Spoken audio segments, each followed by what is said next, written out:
Barry? Vizio? Purple Present. Present. Raleigh? Here. Julio? Present. Here is. Call for a motion. Second. We have two public hearings tonight. Did you make, was there a vote on that? Yes. On the motion? Oh, the motion approved? So the motion, Jerry, I did hardly hear it. So you need to project a little bit, but the motion was made to approve the agenda as presented. Do I do a vote by these six anything? For that, you can just do voice. Who seconded that motion? Can I have a vote? I'll do that. Just, all in favor, say aye. All in favor, say aye. Aye.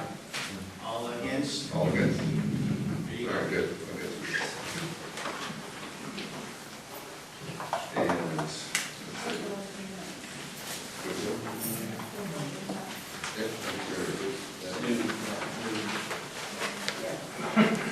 new business, motion for special land use for Joshua Bishop, 4690 Embassy Road for short-term rental.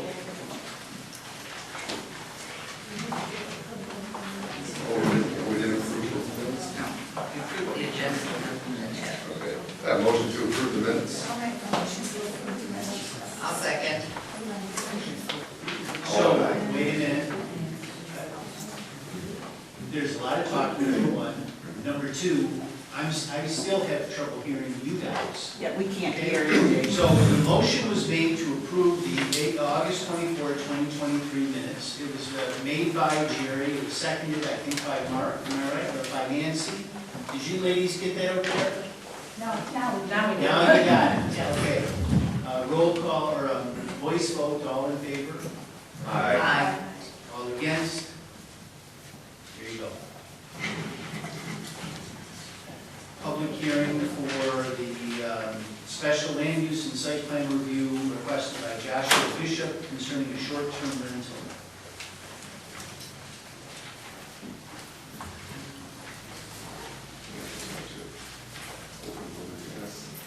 Is Joshua Bishop here? Perhaps Kate, you can speak to it then? Yep, so I can go over my review letter. What is in front of you is that there's a proposed special land use application for a short-term rental. It is located at 4690 Emily City Road. This is our first review as part of that. The property, some general characteristics of it is it's about 4.4 acres. It has frontage off of Emily City Road. It's currently a single-family home. One of the things that's specific to their short-term rental that they're proposing is that it is still one of the residencies, but they will rent out the house when they're not occupying it. So that's their proposed occupancy standpoint. And so some of the specific missing information associated with it was that there was no north arrow or gate. An aerial was provided that has that information. And so that could be considered adequate if you'd like to. There is an existing fence that should be noted on the map that they provided, just to show where that is. They're proposing to put a sign on that said fence, so we want to make sure we understand its location. Clarification on the type of existing lighting fixtures. They do show that in their packet on where those are. However, they put the symbol over the light fixture so I can't see it. So just clarification on what that fixture looks like.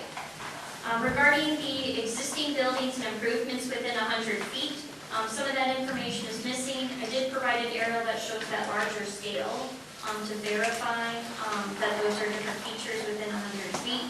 And then clarification on their building height and setbacks from their existing property line, just to ensure that they are compliant with their existing buildings that are there. And then lastly, information regarding the sign that they're proposing, clarification if they want it to be illuminated.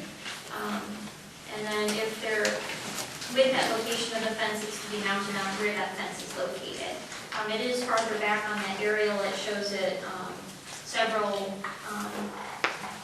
like at least 50 feet from the roadway, where that pole barn is, the initial one, that's generally where they're proposing to put it. Different pieces of information that because nothing physically is changing on site, they're not proposing, due to being a short-term rental, adding a ton of paved surface, they're not proposing to add another outbuilding. The planning commission could consider waiving this information because it's not necessary to verify compliance, which is location map, specifically the scale, location of the right-of-way line, signed and sealed by a licensed professional, utilities on site, and then designated fire lanes. So those are things that you can consider waiving, just because they're not as relevant to that compliance standpoint. Looking at actual zoning components, as I mentioned, just verification of setbacks from property lines. Regarding the short-term rental, we need additional information on the total number of guests. We have a density specific restriction with short-term rentals, how many people can occupy that one house. So clarification on that. It appears that there are 5 bedrooms proposed, one being a loft for sleeping accommodations. So that means there's a total of 8 parking spaces required, so a few more spaces than what they proposed. And so we'll just, I think there's enough space to add them, they just need to clarify that in their sketch. Signage, as I mentioned already, the health department specifically, the property owner is required to get approval from them on the changing of use for their septic system. Perry County Health Department considers that a change in use when you have a short-term rental, so you have to ensure that the sanitary system is capable of handling that extra demand that may be needed with the higher intensity than just a single family home. Other components regarding our short-term rental is just verification of consent in writing that if they are to change property ownership, that they're to notify the township of those, so that way we keep the most up-to-date contact information if something were to happen for that short-term rental. And also an annual inspection being conducted by the township, that's also required. So verification, they understand that requirement and will follow through. Regarding those parking spaces, they have them generally shown on that plot plan. However, there's no dimensions on it, so I can't tell if they qualify for specifically the size. Does seem to be sufficient room. I think just notation would be helpful in that fact. So those are the different deficiencies associated with this proposed application. Most of it, I think, generally speaking, is just additional information needed to verify compliance. So the planning commission tonight has then 2 options. So you could consider the special land use approval separately, in which you can consider that recommendation to the township board for approval contingent upon addressing these outstanding items. You could also consider to postpone the issue, in which you would then say you want this additional information, this would come back to you next month when that information is provided, and then we can make a decision at that point in time. So with that, that is my analysis associated with it. I can review the different special land use standards. Those are located in that letter if you'd like.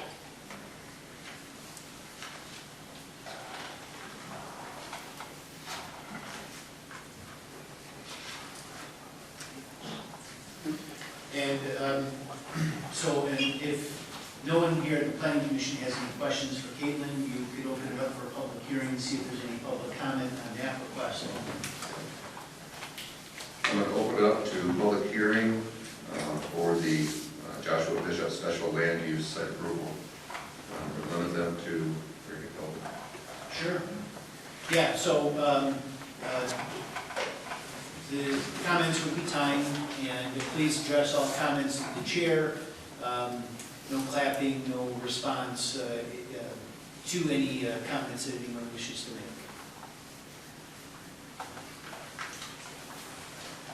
Come on up.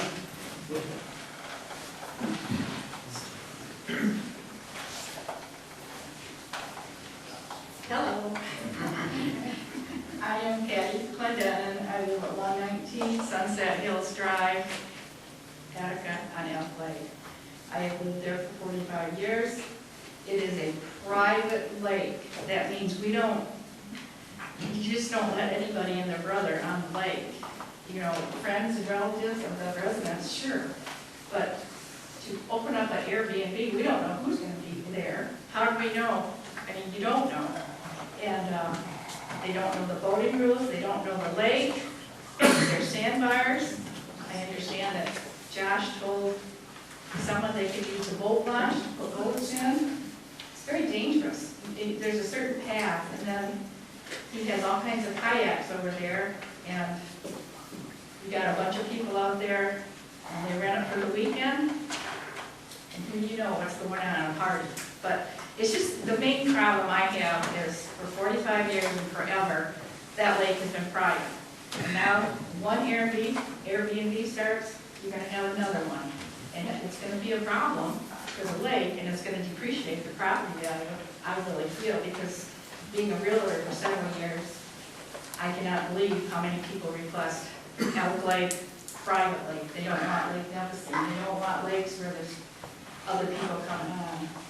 And Josh and Melissa, I know them well, they, am I time up? No, you're good, you're good. They live in South Carolina. They bought a private lake and a huge house there, and they have been unable to sell their house, so their second option was to start this Airbnb. And they're not around. So who's going to watch the lake? Who's going to tell them the boat rules? I mean, it just doesn't make sense. But, I don't know. Did you folks get this letter from Kim Davies? Okay, so you all read it, okay. Just want to make sure, because she wrote a fine letter about it too. Do you have any questions for me, or? No? Okay.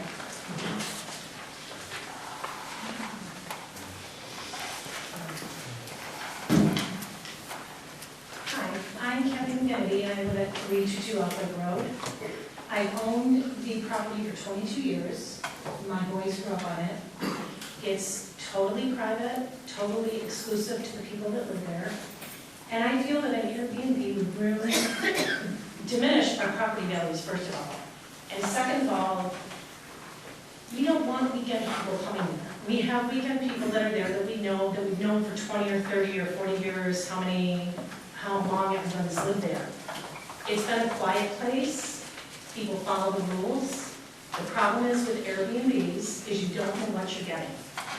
Can they pay the money? Absolutely. But what are you going to get if they pay the money? Do you have problems like Patty addressed with the boating issues? We have several sandbars on the lake. People come up, they don't know the lake rules, and it's a danger to the people that do know the lake rules.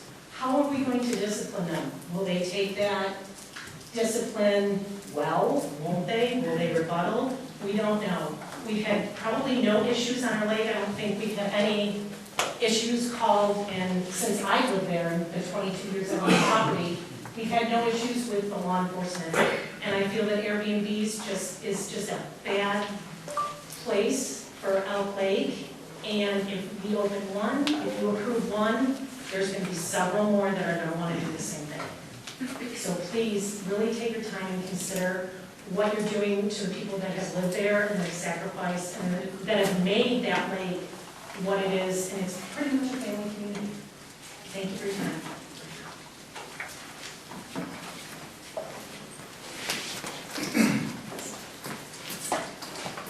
Good evening, my name is Jerry Sherrill. I live at 351 North Point Drive right on Elk Lake. My family's been coming up here for the past 50 years, and longer than that. And like everybody else has said, this is a private lake. We cherish this lake. It's a clean lake. Everybody that comes up can't believe how clean this lake is. We just passed weed control ordinance so that we're starting to pay so that we can get the weeds under control. Now you're going to let somebody else bring a boat in that who knows where it came from. They come from Lake St. Clair, bringing more control, disease, more weeds that we don't need. We're trying to get the lake even cleaner than it is. We don't need an Airbnb. It's just going to bring in the wrong kind of people. You know, we know everybody on the lake. We might not know by name, but we know by house. I know everybody on the lake, which house they live in. I know their kids. I know if there's a problem on the lake, I can go to those people and say, hey, we have an issue. With this, I'm not going to be able to approach anybody because they're going to be gone before I can. and the owners don't live in the state anymore. They're not here to control it. Eventually, are they gonna sell it to a big conglomerate that's gonna start buying up all the properties and make this a Airbnb thing? It's gonna destroy the property values, it's gonna destroy the city of, or the township of Attica. That's all I have. Thank you very much.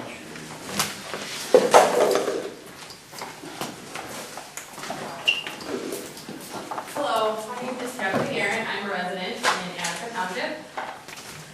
Although I do not live on that specific private lake, I do live on a private lake, so I can support what the other residents are saying.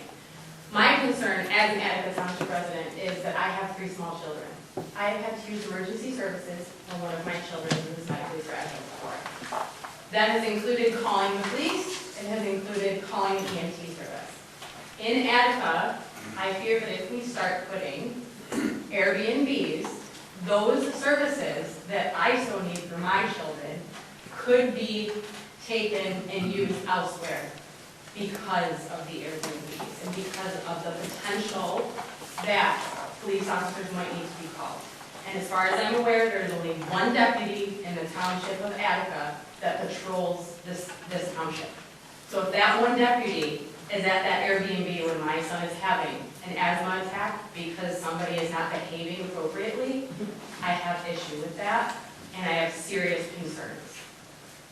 Thank you.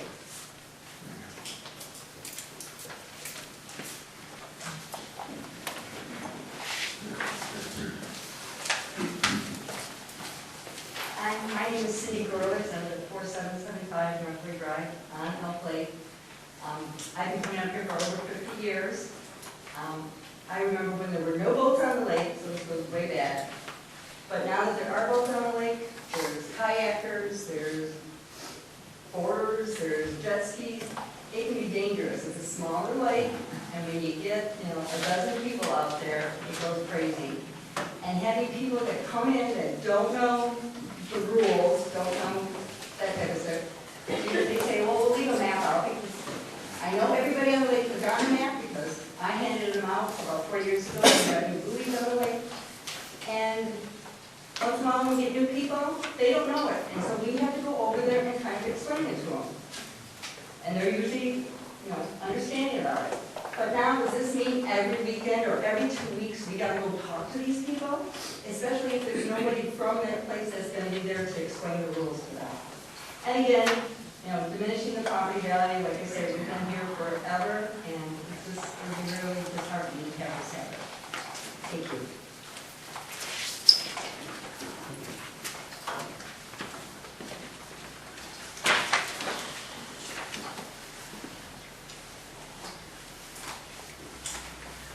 My name is Ron Coleman. I have a cottage on 4784 Northway Drive. I've been coming up all my life, 50 years-ish. And my concern is similar to the other residents, and that being that the lake is unique in that there are several sandbars in the lake, and they define a really distinct traffic pattern for boats that you can't really vary a lot from. Like down near this house, there's a big shallow spot out in the bay in front of that house. So there's a buoy, and the boat traffic has to come into that bay and circle around in front of the house.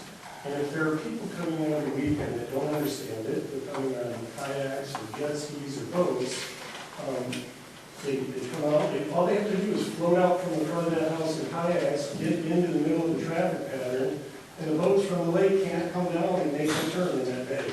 So it suddenly creates a boat traffic problem. So I've seen it before. We've seen it when there's holiday weekends and there's people that don't go out on the lake.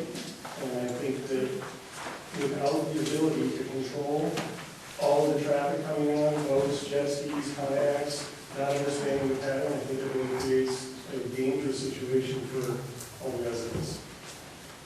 Thank you.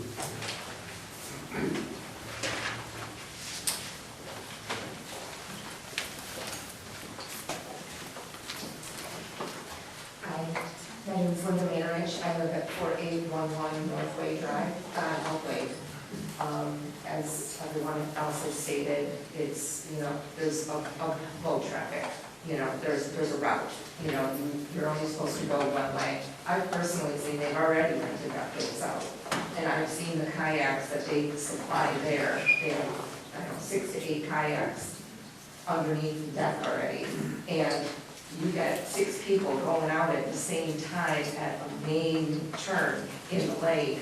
It's dangerous. They don't know the, the boat traffic or which way they're gonna be coming from or, going, because they're only there for the weekend. It's a private lake for a reason, we all buy to have that private lake, not to have strangers coming in every single weekend. Or, at some point, it could be numerous people every week, different families or people coming in. But as big as that house is, it's set up to be quite a party place. And it's privately, we don't want that on the lake. Also, I'm just gonna say, if you search up that address, it does come up on the sex offenders list, that address. And I'm not sure how they could have an Airbnb with that. So, I've known about that address for a while now. So I was shocked that, they were proposing an Airbnb. So you guys can do your own research on that, but that's just my own research that I've done. So, thank you for your time.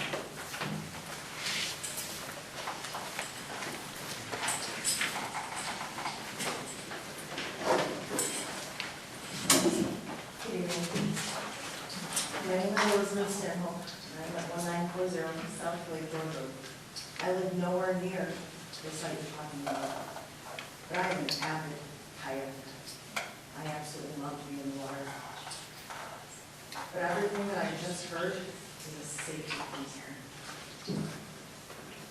I fell in the river before. I know how scary that can be. Are we prepared to be fishing bodies of kayakers out of the lake because they don't understand sleeping traffic pattern? I'm an avid Airbnb attendee. I'm spoiled when I camp. But they're right. People don't pay attention to the letters that are left. For safety reasons. It's just a example of it.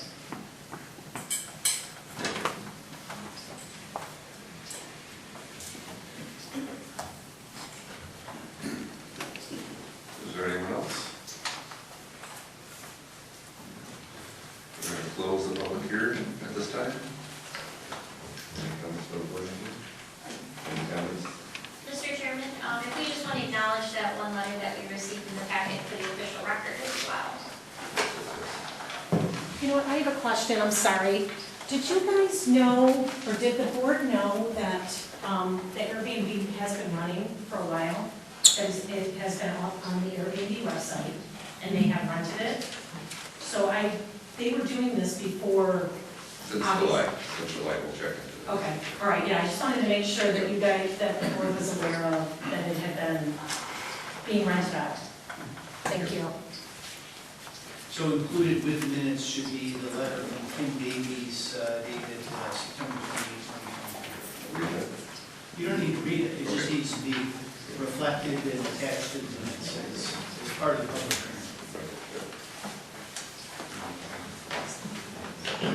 So Caitlin has prepared 3 motions for you.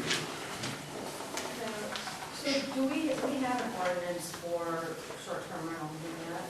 Correct. So we did a text amendment that specifically says we have a bunch of different requirements associated with short-term rentals. One of the things from the public comment that I didn't know, because they do have a local agent, is that we require there to be a local agent, somebody that's within 30 miles. This specific local contact is a real estate agent in North Branch. That way we can ensure that any concern that we have is executed quickly, because they are out of state or outside of that. Okay. So they do, you're saying they do have A local agent, correct. Do you have a copy of the ordinance that we have for short-term rental? Yes. And Here, I'll flip it over and bring it over.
is go over the approval standards for a special land use. And then, so, as part of that review of a special land use, we have to find at least one standard to justify a denial, or multiple. But we have to find all of these standards in the positive to support a recommended approval to the township board. So the first standard regarding this special land use specifically is that it makes sure that we're in compliance with one, specifically talking that it's harmonious with the surrounding area based on the size, location, and character, specifically with the surrounding neighborhood. We want to make sure that it's the proposed use in the nature of which it has the pedestrian or vehicle traffic, that it's not creating a more hazardous environment. That we want to make sure that the proposed use is designed, location, intensity, site layout, periods of operation, in which it does not cause a nuisance. Nuisance talking about issue to nearby other permitted uses, either by dust, noise, fumes, vibration, smoke, or lighting. E is talking about that the proposed use is that the location and height of the buildings or structures, any other type of screening and such, do not interfere with the development or adjacent properties. Talking about that the proposed use is harmonious with the physical and economic aspects of the special land use, and that it has a convenience associated with it. G is talking about making sure that based on the proposed location, that there's public convenience, that the proposed use is designed, located, planned, and operated to keep in mind public safety, welfare, and also that if there were to, the proposed use would not cause injury to the value of other properties in the neighborhood and would not be detrimental to existing or other permitted uses in this zoning district. And then if we were to consider site plan approval for tonight, looking at item J there, the specific low driveway location, which isn't proposed to change traffic circulation, would not interfere with that specific situation. That's the motion. I'll make a motion to postpone the action for the request of special land use for short-term rental located 4690 Elm Tree Road because the applicant has not provided sufficient information to make a decision as requested. The applicant and the following meetings shall be here to voice his concerns and address all outstanding grade term operating plan review comments. I'm sorry, can you speak into the microphone, please? We'll regurgitate it. Okay. Oh, okay. Do I have a second? Thank you. I'll second it. So the motion was to postpone the decision based on additional information. To clarify for the applicant, in addition to the deficiencies I've mentioned in the review, is there any other information that we would like to know specifically to be able to make a good decision, other than what's noted in the letter? So, as was mentioned during the public comment period, there was some concerns regarding their policy on voting. And so, what were they going to propose may be something that would be helpful for us as a board. So ask for them to provide that additional information. What was their proposed voting policy? Either doing a kayaking situation, are they going to allow motor, things of that nature? Does that seem? Yeah. Yep. That's a fair question. Okay. Is the agent here tonight? No. They didn't identify themselves, so I don't think so. Unless we've got, so is there any other comment from the planning commission on that motion? What about the one part of the ordinance where they talk about going to the state health department or make sure that they need their requirement or their subject being identical? Correct, so they would still have to That's show. part of your letter? That's correct. Yep, so the Lapeer County Health Department has to verify they go through the change of use from a single family to a commercial enterprise, which is a short-term rental. It's essentially a hotel in some aspects. Parking, the same change of the health department. Yep. No, I know I read where they said they don't allow large events or parties and that. Do any of you guys recall if they had limits as to the maximum number of people allowed in the? So that's what's not clear, is that I don't see a cap. And so typically in an Airbnb posting, they say you can only have so many people. It's standard that they say you can't have parties or whatnot, but I don't know what that number of occupancy is, to be able to go one way or the other. I mean, based on the size, it could have 30 people, based on the density, and so we want to know what that specific number is for how many people.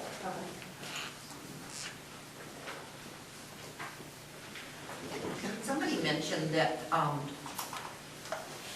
that the couple that owns it live in South Carolina and have a big house on a private lake. Are they gonna come back here? No. Yes. They moved Address to it to the chair. Oh, I'm sorry. I just wondered if they were coming back here. Maybe the show up on this. Oh, Well, I thought Caitlin mentioned that it is, they're out there gonna occupy it, and they're only renting it out during the time. When they're not there, but there is no window, what does that mean? Like, are they snowbirds in which they plan on being there during prime Airbnb season? I don't know that that's specifically something we can mention. So that is other information we can ask is, what is the period of time we're anticipating it being a short-term rental? Not that we're saying you can only do these weekends or whatnot, but is it gonna be the entire summer, or is it gonna be 3 months out of the year, or, and that could impact our decision based on intensity of that proposed operation. Vote on the motion? Raleigh? So the motion is to postpone. Motion Just to to postpone. repeat, a motion in favor means it's pushed back another month or whenever they provide that additional information. If you vote no, you're voting to take some action on it. That's the motion. Raleigh? I would vote to postpone. Purple Trevor? yes. Yes. Fabrizio? Yes. Rochelle? Yes. Barry? And Tulio? Yes. In light of that, there's a second request before you, and that's for site plan review. But site plan really only comes after special land use. And so you should make a motion to postpone action on that as well.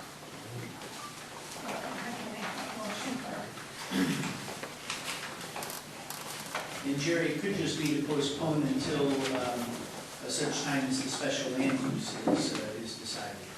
Okay, I can make the motion that we postpone the special land Site plan. Sorry. Site plan. Site plan review. Oh, yeah, site plan, if we go into a special land. So we'll just need to have a special land. Second. I'll second this. Go ahead and vote on that. For the holding off the site plan review until we have the other information of the special land use. Tulio? Yes. Barry? Rochelle? Yes. Fabrizio? Yes. Purple Trevor? Yes. And Raleigh?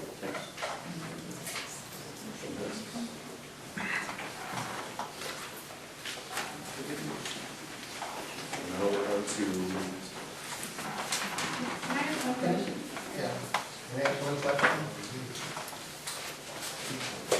Mr. Chair? it's already been closed then. Yeah.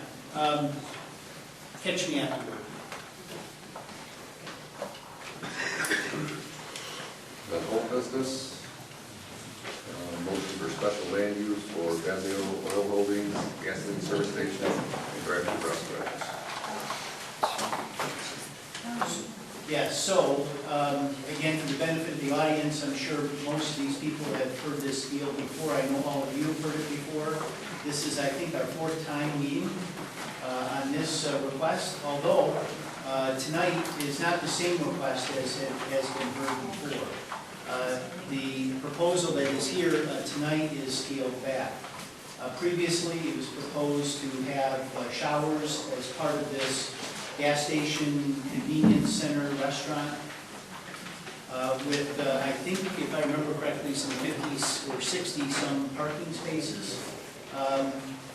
And the parking spaces have been reduced substantially. So for those who wish to make comment, we have to have another public hearing because this is technically a brand new request. if you look at it, it's just the old condensed down and in those respects. So, Motion to close the hearing. Do I ask the applicant to explain what the proposal? yes, you should, but before we get to that, we have public comment. All of you, I think, have heard public comments numerous times, and so we can't stop people from making public comment. Just encourage you, if you've already commented, you don't necessarily feel the need to repeat those comments. You can simply tell us your concerns remain. You've heard all of those concerns. I'm going to open the public hearing. I'm going to ask the applicant to explain what the proposal is.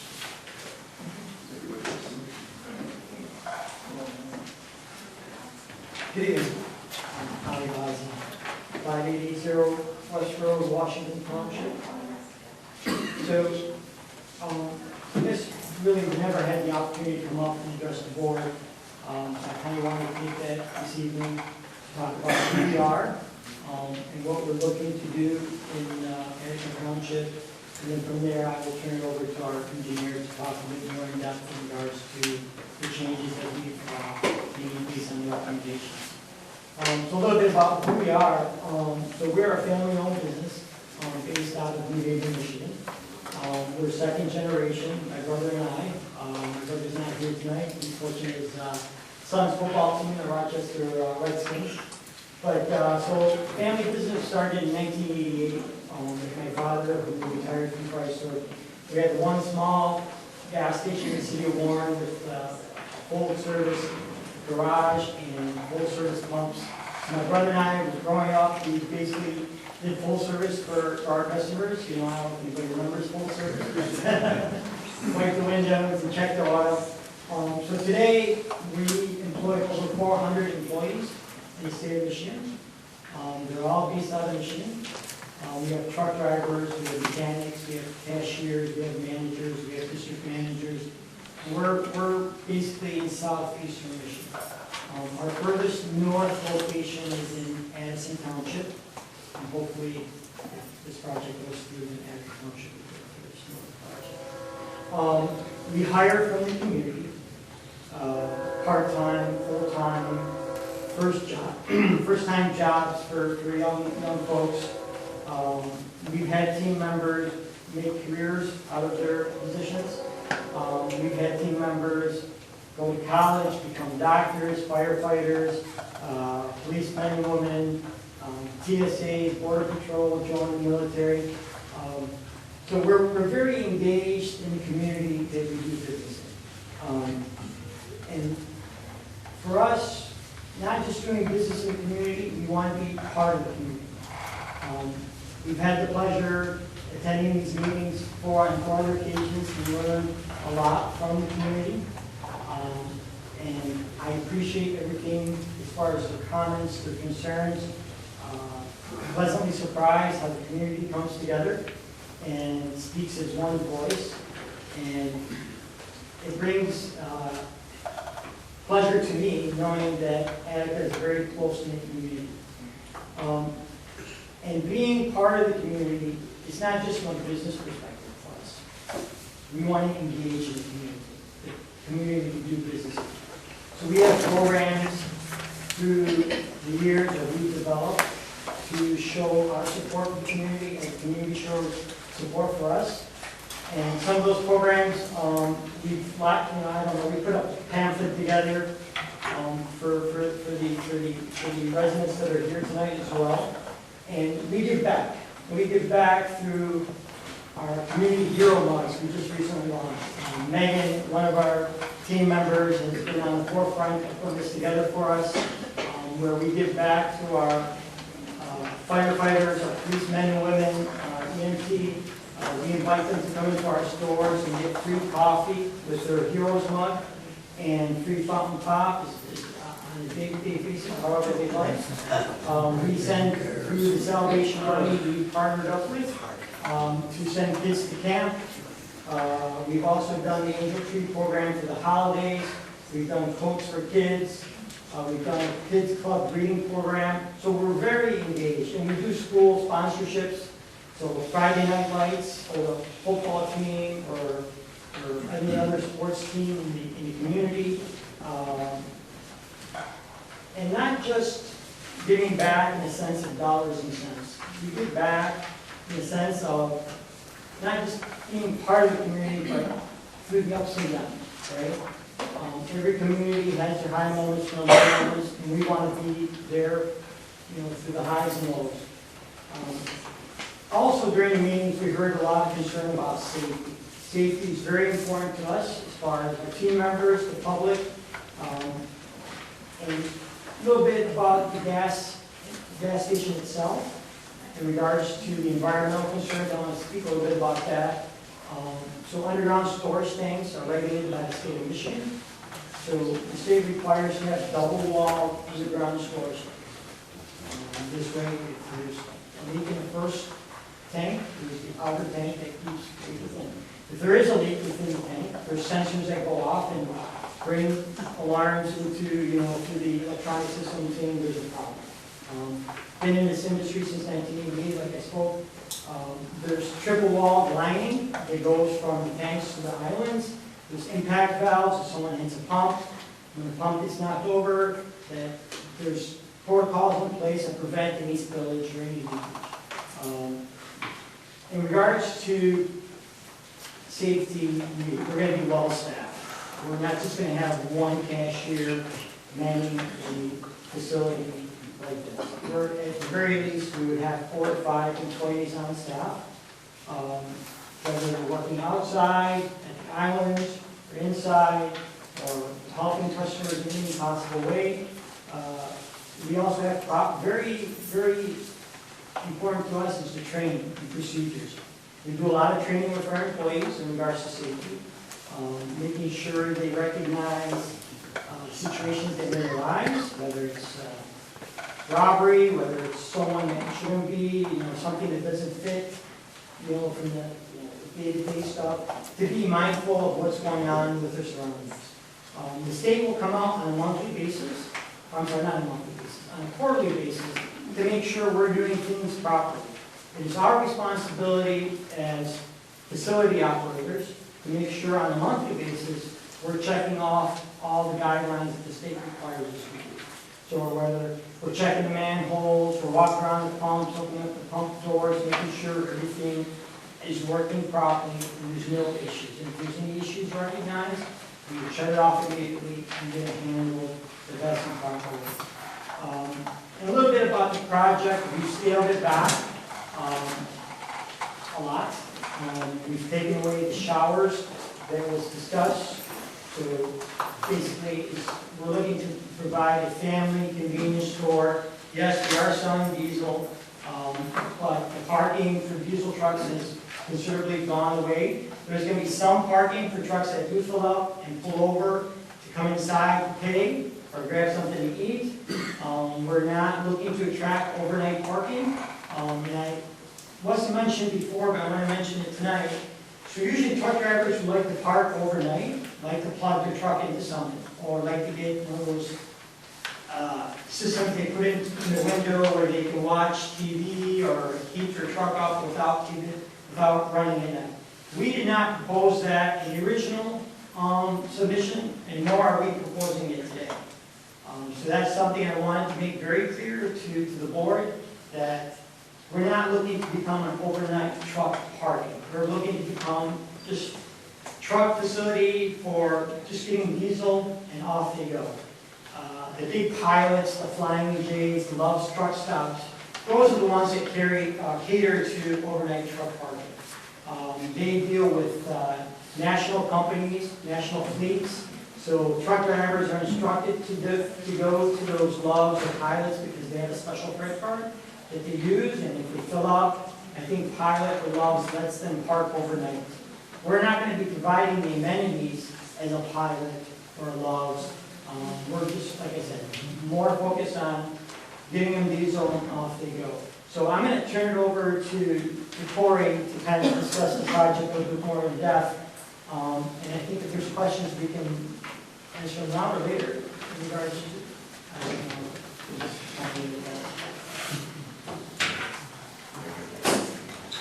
Thank you. Again, my name is Corey Baker of Davis Land Survey. Move this up a little closer. You have it, I'll just set it for you. And then you see it's all small and short. So let's do a brief recap. This is somebody that wasn't here last meeting but is here tonight. This project's located on a 13.4 acre tract of land. The lake was in Newark Road, and the license is in Newark. The project consists of a fuel station for gas, diesel, electric vehicles, convenience center for small grocery and refreshments, and a drive-through restaurant area, which currently there is not a tenant for that, but it is built with that in mind. Some key design features that we're incorporating into this: the site is designed to separate semi-truck traffic from typical traffic, to keep the semi-truck traffic to the north, away from residents to the south. The fuel stations for the park and the parking are all located on the north side and northwest, so get away from the residential houses to the south. The driveway location and configuration have been preliminary approved by the road commission. We don't go for permitting to them until we get to the township level approval. The site is designed at the south end to be lower than the properties to the south, and that's done deliberately through landscaping and through elevation change to keep headlights below actually road level until they actually reach the driveway. So with this site, there's some balancing had to go on. We kept it lower rather than raise it up and fill in the other areas for that design consideration. Now, to get into some of the changes from the previous site plan, as previously mentioned, the truck parking was reduced from 50 parking stalls down to 22, all located, as you can see, on the west side of the property. There are no plug-in terminals. Again, that was discussed before. There are no plug-in terminals for overnight vehicles for trucks to plug into and use for convenience. There's no showers at the facility. Those have been removed.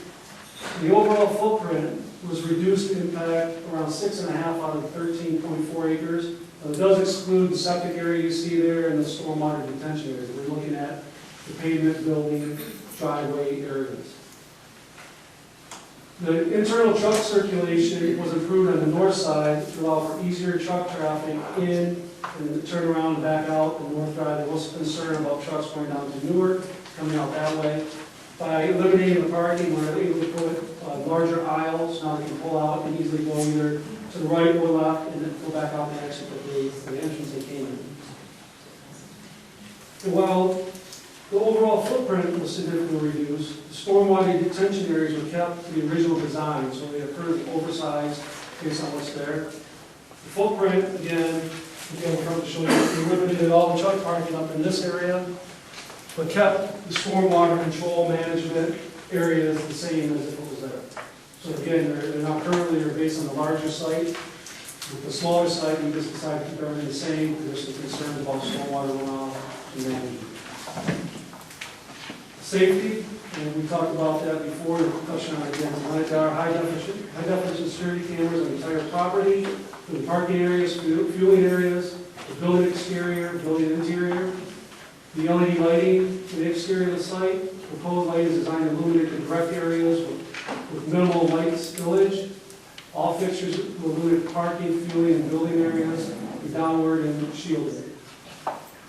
As far as touch a little bit on the environmental, again, we mentioned the stormwater detention areas. Original submittal, when we first came in, were for 10-year storms. We revised those. Again, these are engineering terms. 10-year storm is your typical large rain event. We're revised to be a 100-year storm, which actually feels like we have those all the time now, but for the large rain events. And then on top of that, we kept them oversized based on reducing the footprint. And there was also some discussion, or a lot of discussion, about the former farmers landfill area. And what was discussed was the area of concern. And again, it was kind of been studied at extent. We mentioned it, but this is the original report that kind of addressed that. I know the township has a copy. Just to show the extent and what it went to on that report. It was done with a phase 1 and a phase 2, and then a final phase environmental assessment at the end by the state of Michigan. And what it came out with was there's an area of approximately 60 feet by 300 feet and 8-foot depth of material that has to be removed. And that's defined in the report, and it's defined, and I can show a relatively, I think, have that, but I wanted to show here, I'll show the board. This is the area that's defined by the report. It's kind of right where that north entrance is at. So this area, and I will turn this, as defined by the report, is this shaded area here. So that area is heavily regulated. I think when we were talking about it, the previous meeting, there's a lot of discussion about the technical aspects of what was found in it.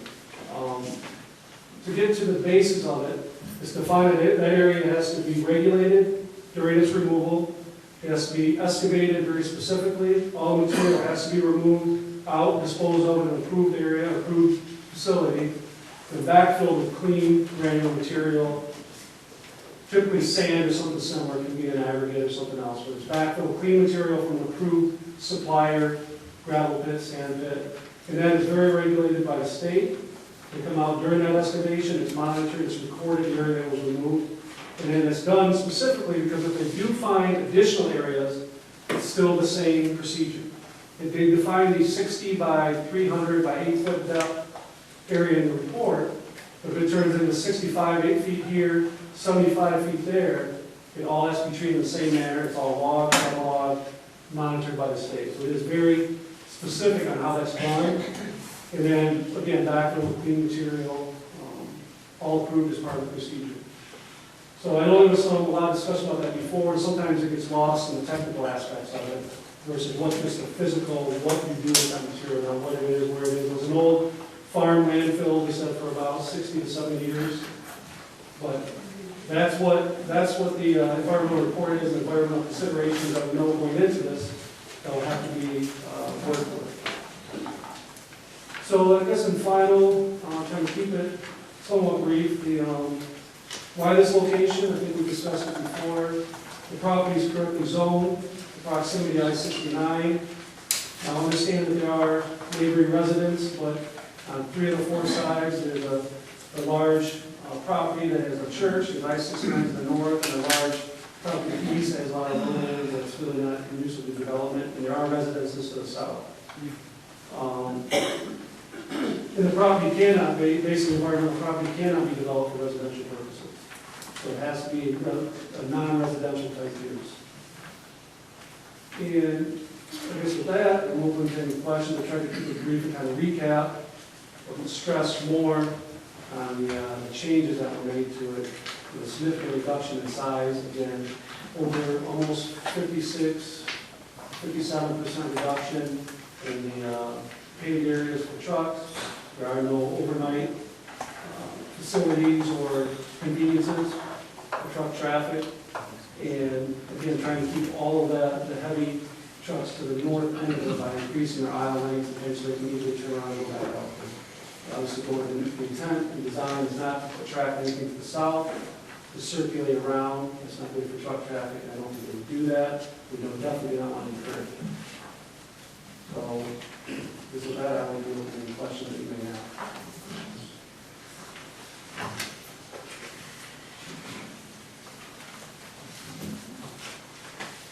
Thank you.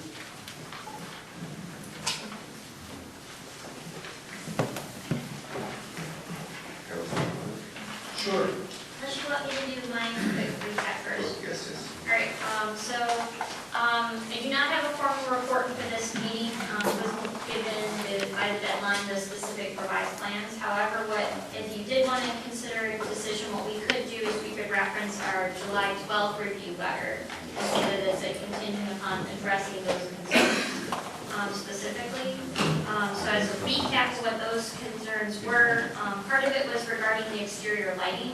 So the revised exterior lighting plan that was in this last set is not fully renovated to accommodate this new layout. So there's lighting poles that will likely be detracted. I talked with the engineer talking about there's some issues with the photometric plan that don't quite make sense. And then based on our last comment with the wall packs are not meeting our requirements, things of that nature. So Regarding the exterior lighting, those are all things that need to be kind of remedied, and then can handle it from there. The applicant is still working through the process of their sign permits, which are going to be handled separately from this review to ensure that they are compliant with our requirements. The Rowe Professional Services Company did do a drainage review, so that hasn't been updated since the revised plans, but they're not proposing to downgrade them, so they are going to be overbuilt.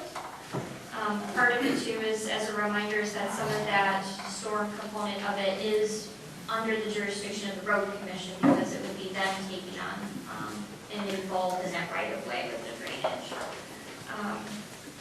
The next part that was outstanding was talking about a subjective standard that the planning commission, looking at the exterior lighting, we have in our requirements that it has to be confined specifically to the parking lot.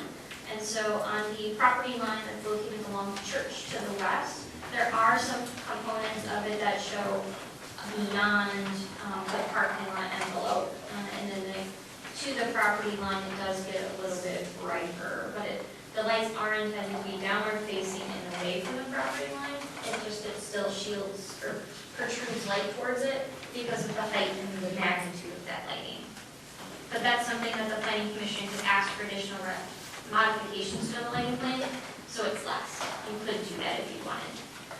And then the other outstanding component is regarding compliance, regarding the contamination and additional other agency components associated with it. So Eagle is involved in the underground storage tank procedures, and so that's something we would want as the township verification that all of those steps are being done properly, and get a copy of those. Same thing with the road commission as well. Yes. I'm going to open the meeting to public comments. Comments in regards to what you said or to basketball? Vasco. Yes.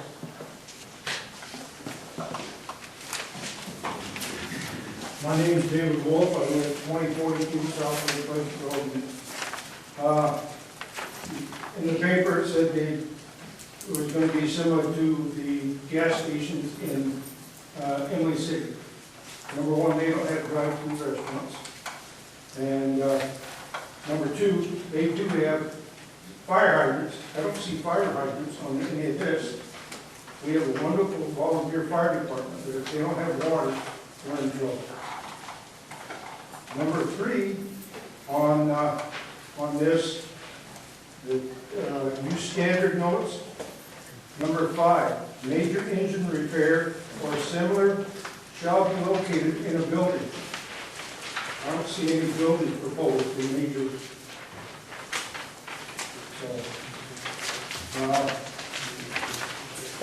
And again, they still have the diesel pump. We don't want diesel. We don't want the trucks. Can they guarantee trucks won't stay overnight? I don't think so. No. Thank you for your time. I appreciate it.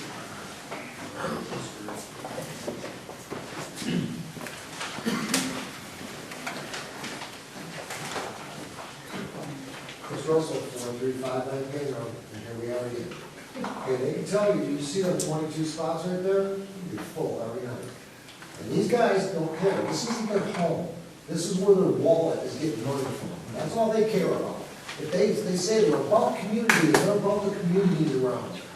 Okay, none of these people Address want the board, trucks so down. please. I know, I'm just throwing out. Please. None of these people want trucks down. That's community. So if you want to help this community, don't come here. Because we don't want you here. We don't want you here. The black don't want you here.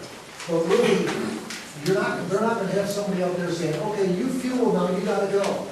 No, we're going to be out there parking in 22 spots. Because if you drive up down 69 or any of the other truck stops, they're full. That is what he's saying. That's what's going to be down there. Now, I live on Payne. And the people around there, I would be livid if I had trucks out there. I don't care what these guys do. They can go smoke all they want. They don't give a damn about this community. All they care about is their wallet. That's why we keep saying we don't want it, and they keep coming back, because they got a bunch of money involved. So they want it off the backs of us. I just don't see it.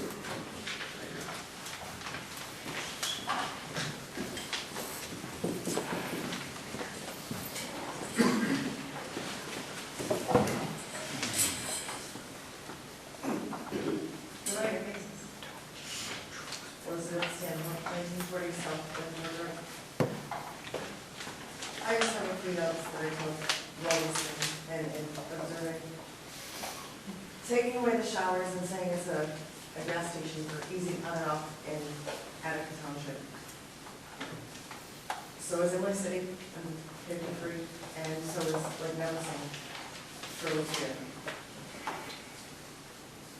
What is our township ordinance for idling noise? Do we have one?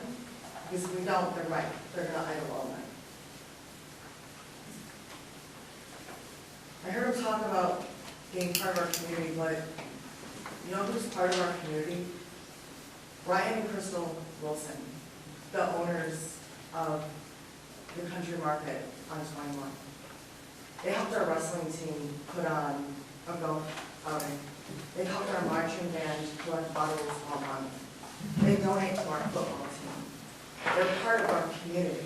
Their children are in our schools. That's being part of the community. One thing I noticed on the pamphlet that was left in the back of this is the gas station BP oil.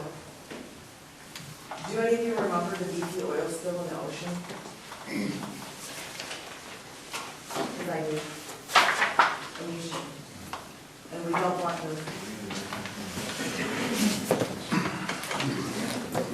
Gary Girella, 35 North Drive, Attica. Again, I know you guys probably thought about this and you've discussed it. My big concern is the traffic.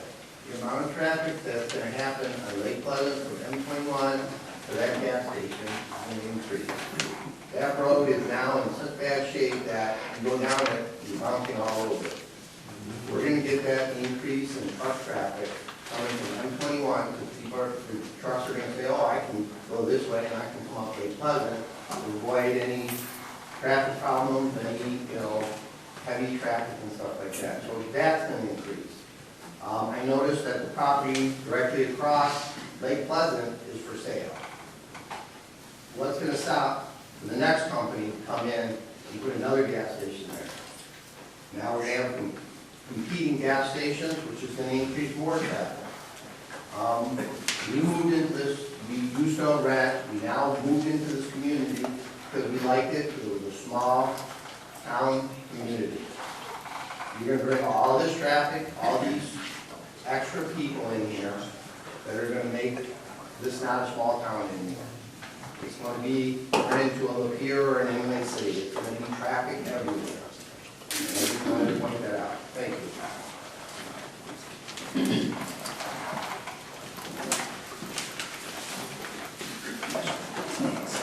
I'm Kimberly Byrne, 1598 South Forest Road.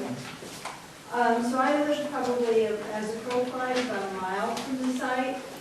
I'm concerned about light pollution. I know they're talking about shielding the lights downward, but the reason I'm concerned about light pollution is where I live is very dark, and my family does amateur astronomy. That's something I don't want to lose.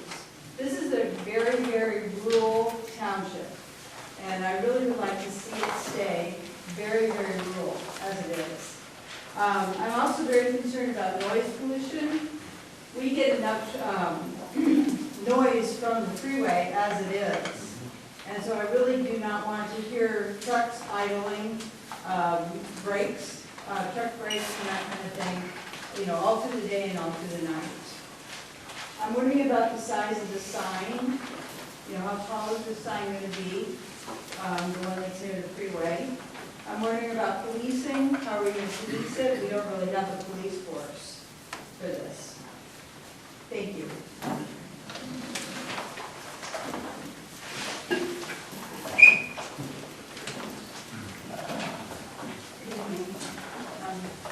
Jerry O'Connor from 1950 South Lake Church Road.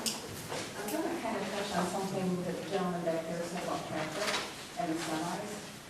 We live right down the road from Owens. I'm telling you, they start in the early part of the morning, and those trucks fly by our house to the point where I used to ride my horse at 6 o'clock in the morning on a Sunday, so I could get away from the traffic. I know they don't work on Sundays, but that traffic has gotten so bad with Owens alone, flying by our house. They barely stop to the stop sign. he's right, 21 to Lake Hills is gonna be the same way. I mean, this traffic is absolutely ridiculous, just down there, George and Owens and the other gravel pit that's there. I think you guys really need to take into consideration the amount of traffic in one of these semi-exclusive roads. Thank you.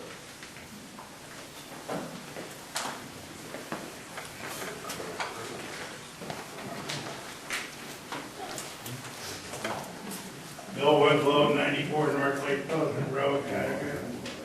I have done my, a lot of people come and talk to me, like the like the bullshit. And everybody's asked me, how many trucks are gonna be there? So I went out and did my homework. I went up to BP, I went up to Speedway, I went out to Love's, CMS. BP does not have trucks overnight, they kicked them all out of there. You go there at night, there ain't very many trucks there. They're local people. They can't take the truck home. And same thing at CMS over there in Lapeer. They do not let people stay. This station's gonna be just about the same as that one over there. And BP's only got a few pumps too. Like my son drives, he's gotta go to certain gas stations like Kyle and that. He can't go here. But it's like on the weekends, it's all local people.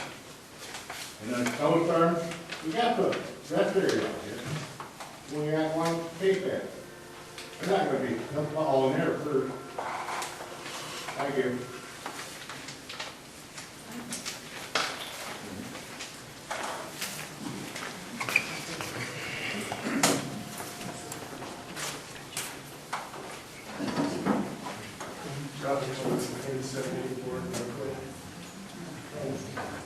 I'm not sure if I can ask questions of the board, but I heard the owner operator mention that he's got, I believe he said truck drivers and mechanics. And it does state that there, I don't know if this is part of the approval, but a repair facility talks about wrecked vehicles. And I asked, as part of this, I first heard it was going to be a convenience store and drive-through restaurant. Is it also an approval for a vehicle repair facility and a towing facility? Because it kind of looks like it. Am I able to ask that question? You can ask questions, we're not supposed to give answers, but the answer to that question is no. That is not part of this proposal, as I understand it. Correct. So the reason it's on there is because they copied what our requirements are for a gas station. And so that if there were to be any repair, it has to be in a building, but that is not part of our proposal. Thank you. After that.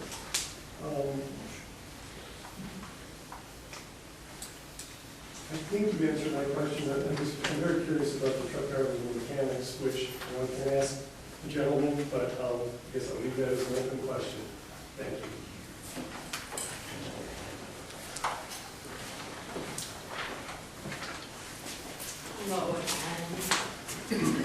Tabitha Guerin, 4448 Camping Drive. I wrote an email, so I'm just going to read it. This email was written in March of 2022. I strongly feel that the implementation of a truck stop was against the intent of the Attica Township Master Plan, dated 2016. Most notably, the vision statement on page 3.2 of this plan clearly identifies a future in which any new development can be built if it has positive contributions, will allow residents and visitors to enjoy the agricultural characteristics and natural surroundings, as well as public services being provided consistently to the community needs, specifically EMT and police services. If this truck stop is built in Attica, it goes against everything within our township's vision statement, which is what brought my family here. Additionally, 7 years ago in 2015, cited on page 1, 2, and 1, 3 of this plan, residents of the Attica Township responded to a survey in which they felt and identified Attica as being peaceful, rural, friendly, and natural. The truck stop, again, goes against what the residents want on this survey, based on this survey.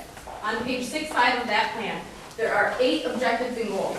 I am unsure how we as a township are going to meet 4 of those goals if this truck stop is built. Being, number 1, protect and enhance environmental assets. Number 2, maintain and promote Attica's rural, agricultural, and open space characteristics. Number 3, encourage residential development designs that minimize the negative impacts on agriculture and visual and natural environment. Number 4, minimize negative impact of commercial industrial development on roads, which are adjacent land uses and the environment. In 2019, before purchasing our home, my husband and I reviewed this plan page by page in its entirety, and we felt connected with its intent. We chose to raise our family in this area where we felt safe and close to nature. We feel completely deceived by this current approach, and if we are going to go about this professionally, then Attica has a duty and an obligation to its residents to first overhaul that master plan. Sorry, I lost my spot. Many of whom, voted upon by the appropriate members, many of whom are still standing members on the committee. With the review period of the Attica Township residents before any formal considerations or approvals are made for this truck stop, if my husband and I had known that this was a possibility, we would not have purchased our home here. We reviewed this document before buying our home, and it was not changed before these proposals. So questions that I have. Number 1, how is this truck stop in line with the Attica Township remaining peaceful, rural, friendly, and natural? Number 2, how will the possible truck stop affect our taxes? At what point will the township employ more law enforcement? Because we currently only have 1 deputy. I have many more questions if somebody would like to come up and finish them because my time is up. Does somebody want to read for me? So that was number 3. I have number 4 through 8. Cindy Gorlitz, 4775 Newark Drive. Will there be additional ambulance EMT services to support potential accidents or residents that are in need, but can't get services because they are busy servicing possible incidents at the truck stop? Number 5, will there be any light or noise ordinance put in place for this truck stop in order to keep the aesthetics of Attica Township? 6, will Attica repave Newark eastbound due to the additional traffic from Gateway City Van Lake? 7, will the revenue from the truck stop go back into our township for improvement of facilities and parks or recreation? Number 8, will there be any consideration for a traffic light at Lake Pleasant and Newark if this truck stop is built? Yeah, I have more, but am I allowed to speak again or no? Anyone else?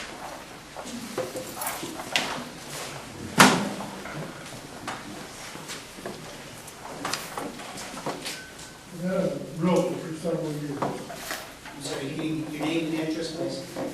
Yes, 4325 Newark Road, about the 3rd place west of the proposed truck stop. If you agree that the purchase of a home or property in this area is the most important asset people have, if something like that put in here, it evaluates the properties around it. I don't know how many people like come around and in places that have similar situations or have industrial factories around and the noise from those facilities, they don't want to see it, even though the property matches what they want to buy. So, you know, that's one of the things that I don't want my place to be evaluated. Sellability wise, it's pretty, the assessors probably will keep it at the same. But when people go to buy something, they don't want to be living next to this, just like that lady that mentioned over here. She didn't want to be in this area for that same reason. So I beg you people to take that into consideration. I don't want to lose money in my place.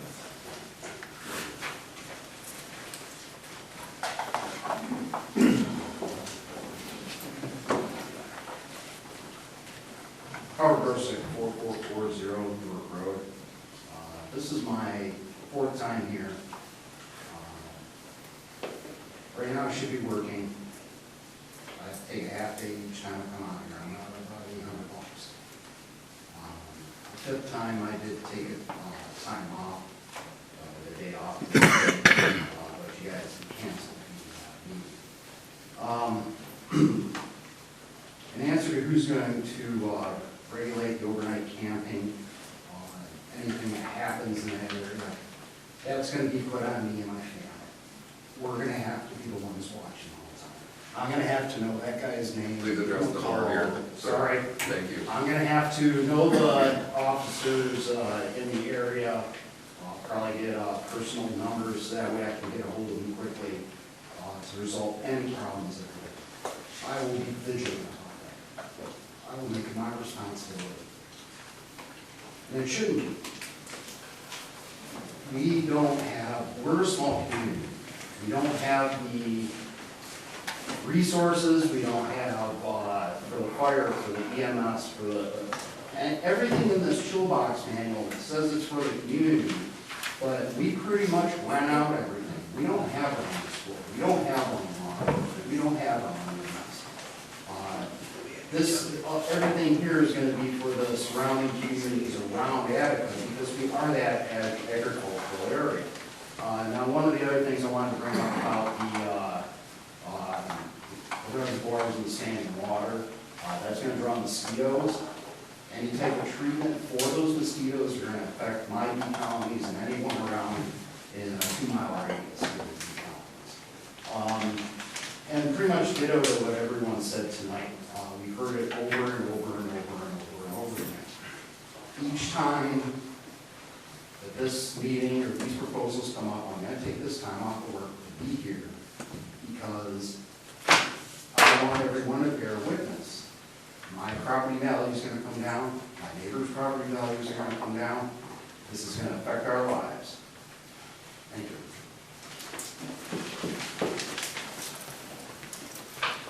Anyone else?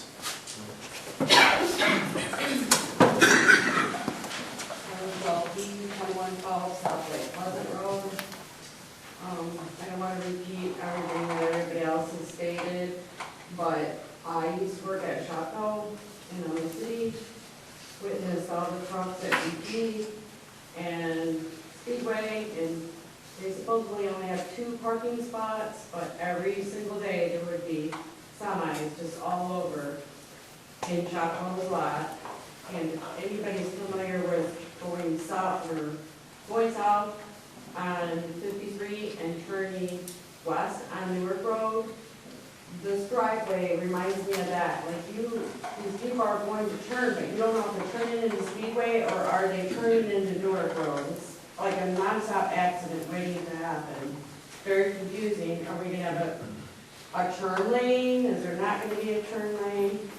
And I live right there and I hear the trucks constantly now. If they say that they're not having overnight parking or plugging in, then that means we're going to hear idling, which they do idle. You know, people say, oh, they're quiet, you can't hear them. You can hear them because I've listened to it when we work at Chaco. And if it's smaller, then why do we have any truck spots at all?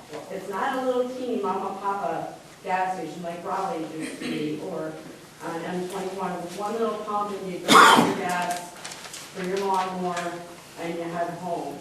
That is one whole different scenario. I'm not saying I would like that, but I would much rather see that than see a huge truck stop. And when you go through your variances that she was just referring to that you handed out last time, you went through every single one of those. There's nothing that these people are going to offer that follows our direction. It is a nuisance. It is going to depreciate our value. It is not a necessity. But that's the main thing. This is not a necessity for us at all. If you're a truck driver driving from Port Huron, you're not going to stop here. You're going to stop at Love's.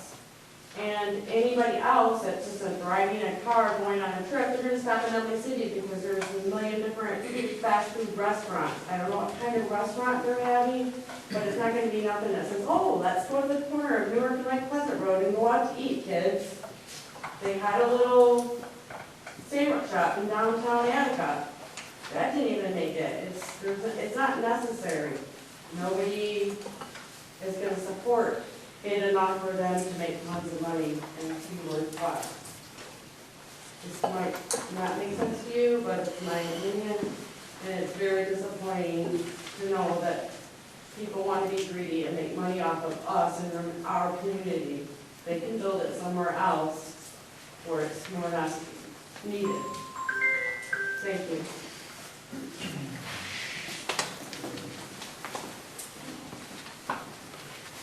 Good evening, Peter Topo, 5735 Bell River Road. My wife and I moved out to this area about 3 years ago, and we moved down here because it is quiet. It is peaceful, it is safe, and we call this place home. So I implore you to listen to the voices of the community and reject this proposal. Thank you.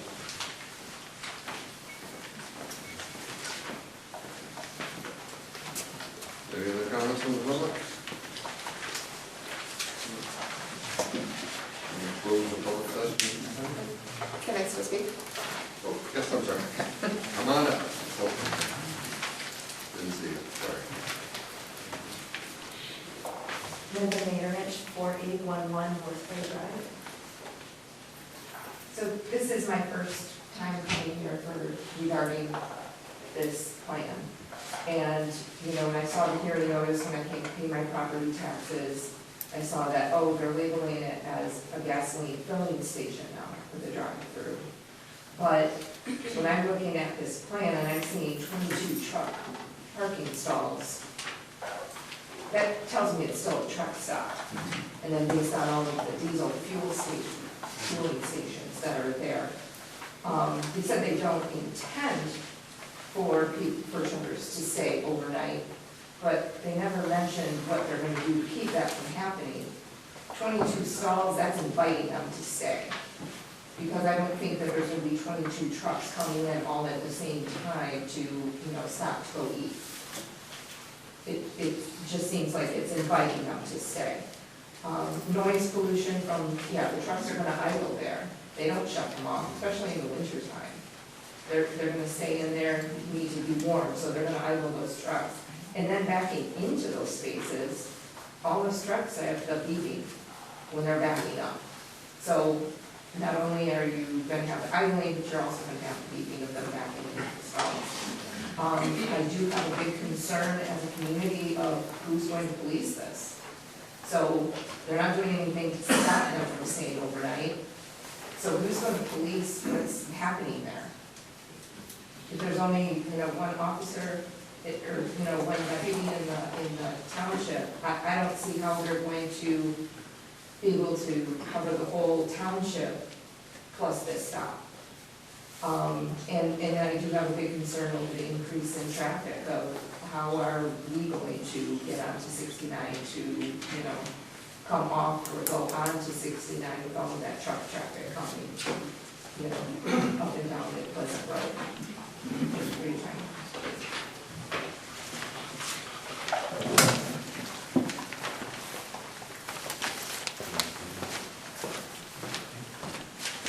Yes, my name is Bill Vett, live at 4241 Payne Road. Lived here for 33 years, raised pigs. It's been our home for not a long time. We looked at probably 15, 18 houses before we took our house. Lived for probably 2.5, 3 years. We love the area. Kids went to school, been here forever. I definitely have an opinion on this, as do a lot of other folks, but I do have some questions. We're looking at a site plan that, according to some of your stuff, said is really not updated. Something I'm not even sure is even considered. We're talking about electrical stations that have to get put in there. Those don't take 20 minutes. Those are a long time. The state of Michigan is mandating that we're going to have many, many more electric vehicles. So if you guys have not paid any attention to the news, we're going to be mandating that we have much more electric in our fleet here in the next 10 years. This is going to affect us. Whether or not these hours, how is this going to affect us? How long are these charging stations going to take? If somebody comes in there, they're going to charge a vehicle for 2 hours, 4 hours, 8 hours. The average collection vehicle will take 10 hours. Somebody gonna be sitting around there? Well, if they're closed, what do? And again, who polices that? Before this board or any other board even thinks about taking a vote for the people, I would certainly hope that we would have an exact vision of what we're gonna do. Okay, it doesn't, as much as they're gonna be spending on this, putting this in, we can have something for folks to look at, so that if there's an issue, we can see exactly what to expect, and we can see exactly what it is they're proposing to put in there. But looking at these things, having a plan that's not updated, it's not tough. So I would implore this board, certainly the full board, as we go forward, to do our homework, find out how many charging stations we're going to have, how long is somebody going to have to sit there and have their car charged? Because again, if it's just a restaurant, you come in there, what do? If there's, what are you going to do for 2 hours or 4 hours, however long it's going to take to charge this vehicle? This is, I've not heard any, the trucks are a whole separate issue. I've not even heard anybody talk about this.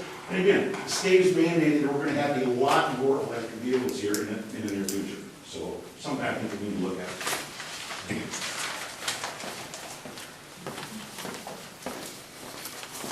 Anyone else?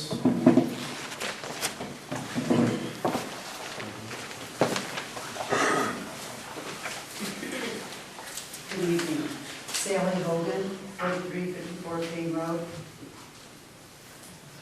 This does not look like the vision of Attica Township, like the lady had stated before. Okay? The gentleman that got up here earlier talked about how great everything is and how bad it is. Check out the reviews from the workers. 2.0, 2.2, minimally effective, does what, you know, you can read it. Go to the reviews. Check out the reviews. We have our people. We take care of our own. We always take care of our own. And we have taken care of you. We elected you guys to take care of us and to speak for us and to be us. And I ask that you continue to do so. Please. Again, overnight, who's monitoring? We had a list of 8 things that had to be looked at as far as safety, as far as lights and noise. We've gone through this all this evening. I'm not going to repeat myself. But the roads are terrible. I want to draw one question. I don't know if it's pertinent or not, but rumors going around that when this property was bought, it was bought and then turned into commercial. Now, I'm not sure about this because I just got this information, so I have got to look into it. But I wonder if people from the board of our township own that property and made it commercial for their benefit and not the people's benefit.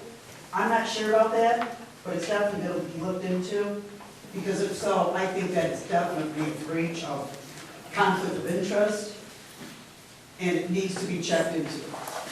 I'm not sure, but I am definitely going to look into it. And if so, we may have to go back and rezone that property if we have to. We have our people, we have our community. We don't need coats.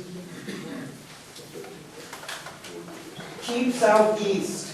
Keep in the southeast. We don't want you here north. Keep giving the kids of the city their coats and all the good things that you do. We appreciate all that they do. But really, we are here in our community and we maintain and will maintain taking care of our people. And we don't need strangers to do that. Again, please, consider your vote on this. This is serious.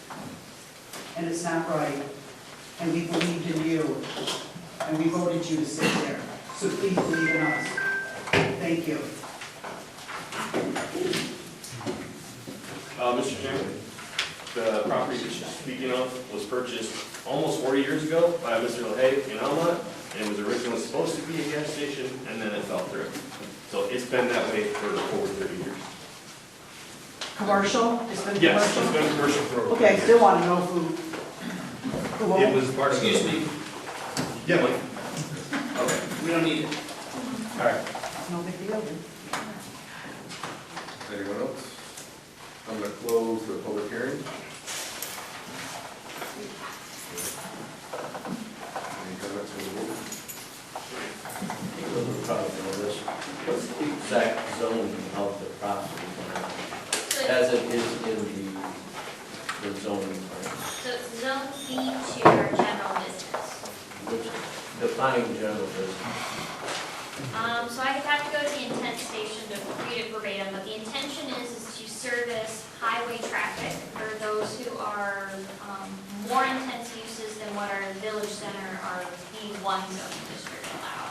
But it's intended to serve a greater variety based into freeway traffic. So according to the zoning ordinance, a B2 general business district is designed to provide sites for more diversified business types and are often located so as to serve passerby, highway-oriented traffic. And that zoning was put in place in that plan in what year? I don't know the answer to that. I do know that if you look, It's been at least,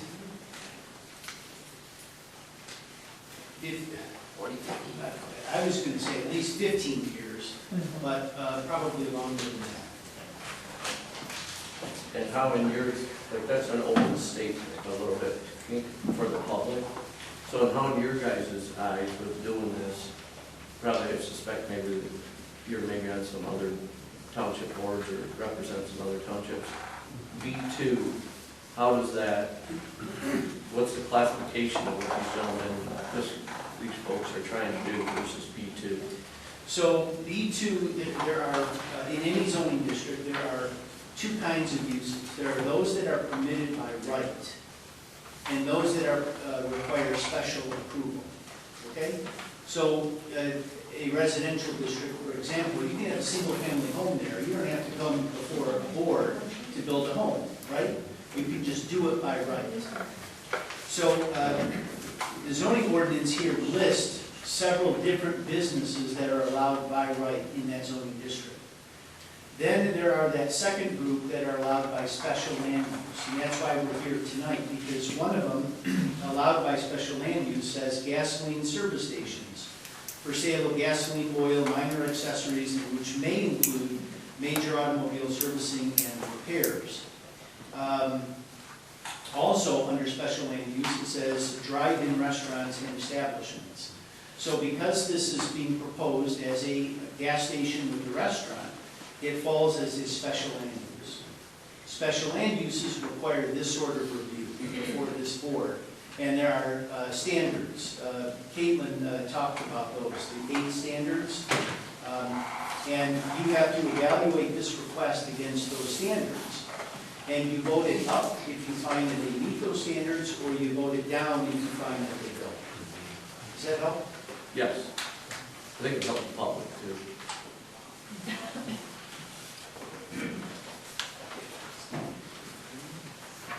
Any comments from the board?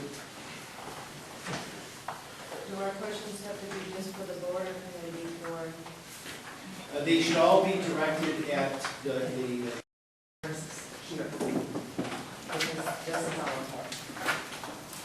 We lost a life, we're going to lose human. If something like that happens.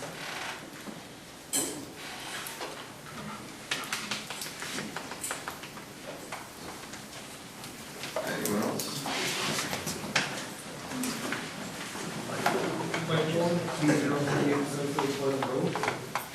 I think the majority of the township here, in the community here, is really. Can you read your name and address? Oh, sorry, Whitehorn, 2038 South Lake Pleasant Road. Thank you. So I think the majority of the community, and I speak for them, is really opposed mostly to the truck stop. It's still unclear whether it's going to be open 24/7. And clearly, there's no way to regulate trucks not parking there overnight. We know when trucks pull off the road to fuel up, they typically are arrested. My brother-in-law is a truck driver, and he's very much the same. They time their gas stops to line up with when they're gonna either eat or in many cases sleep in the night. They don't just pull off randomly. They're trying to get as many miles as they can. So I'd really like to understand how that would ever be regulated, and more importantly, is it a 24/7 truck stop, or is it in fact going to shut down at a certain time each night? Thank you.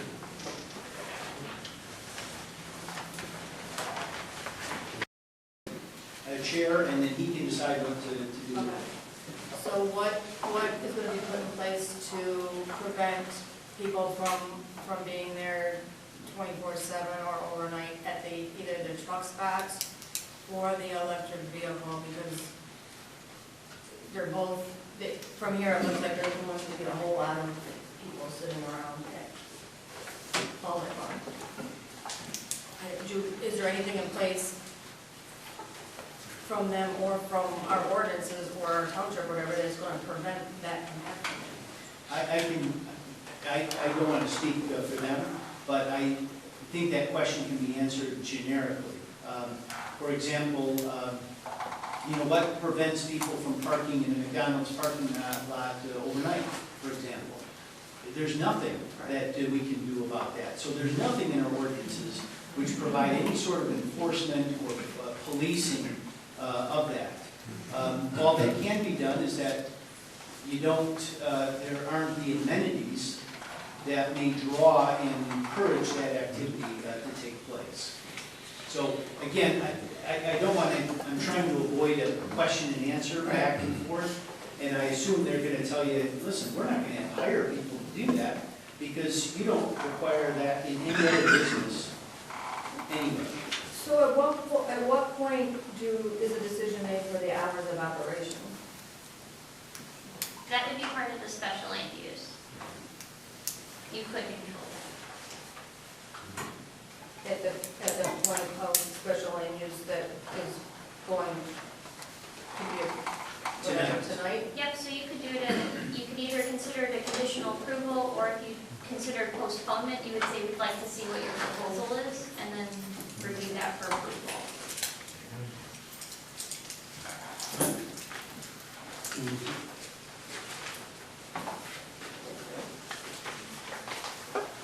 But although this is downscale, it's still at a point where it is very capable of becoming a step.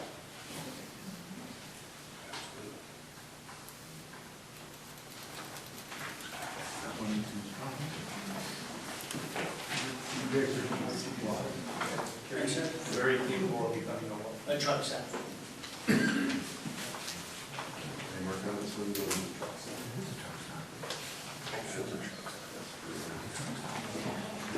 Yeah, so again, Caitlin has prepared 3 different resolutions or motions in this packet. One is to approve, one is to deny, and one is to postpone.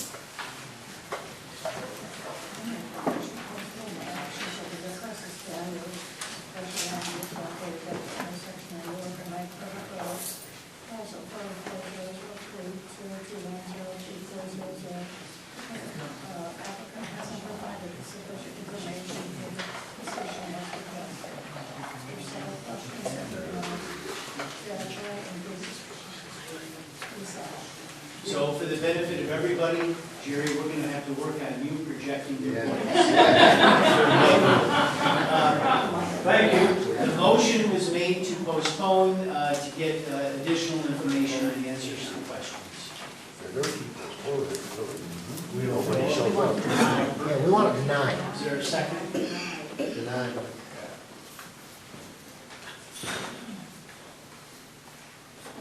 Is there a second?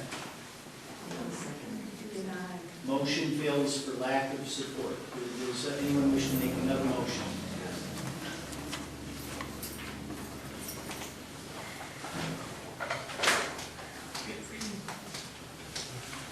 I'll make a motion to deny special land use for a gas station and drive-through establishment located at the intersection of Newark and Lake Pleasant Road, because the applicant has not met the standards of the same things that we had asked last time with being a nuisance.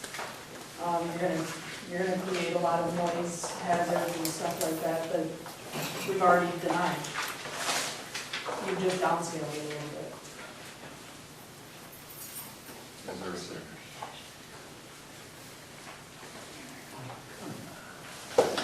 Call it one more time.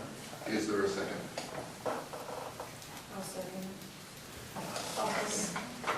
So for clarification, can I state standard C, which is that the proposed use shall be designed as to be located, size, intensity, site layout, and periods of operation in which proposed use is to eliminate any potential nuisances to applicants or nearby permitted uses, whether it by dust, noise, fumes, vibration, smoke, or lighting.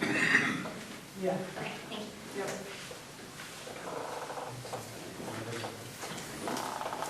Is there any comment or debate about that motion, Any comment or debate? other than what's been stated? Sure. Barry?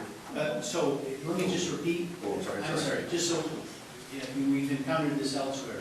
Yes, So yes. the motion is to deny for that reason.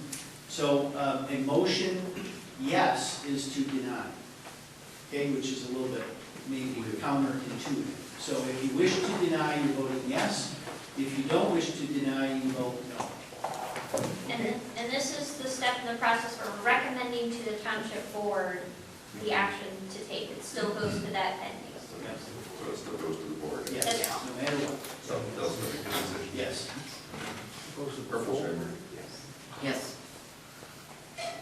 Barry? Crowley? Yes. Capizio? Yes. Tulio? Yes. And then Rochelle was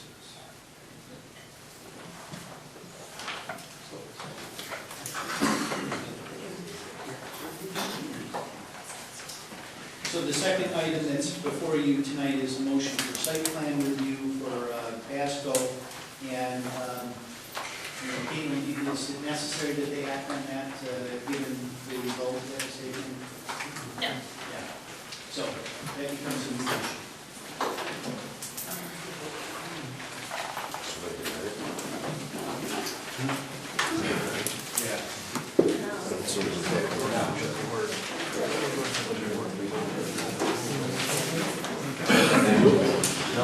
We're still waiting, Mr. Chairman. Yes, yes. Education and building administration report?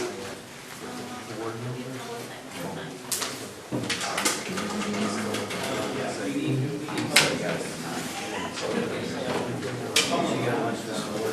On the agenda, there's one more public time, so if there's anything else somebody wanted to say, grab it. 2 minutes? Yep, public time. You want to say something?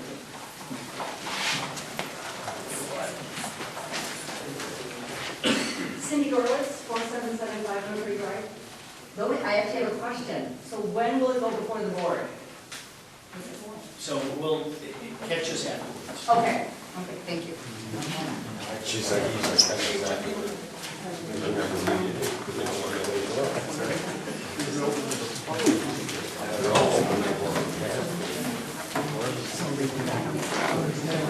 Still having a meeting here, please be quiet. Felicia Slack, 4252 Hunter's Creek Road. My question. I realize you guys voted it down, but the electrical part of that, I know farmers who couldn't get enough electricity to run their mills, so I don't know how they're gonna have enough electricity in that spot to charge cars. So it's that kind of question, I guess, will need to be asked at some point, but I don't know if farmers would be able to, so. Thank you.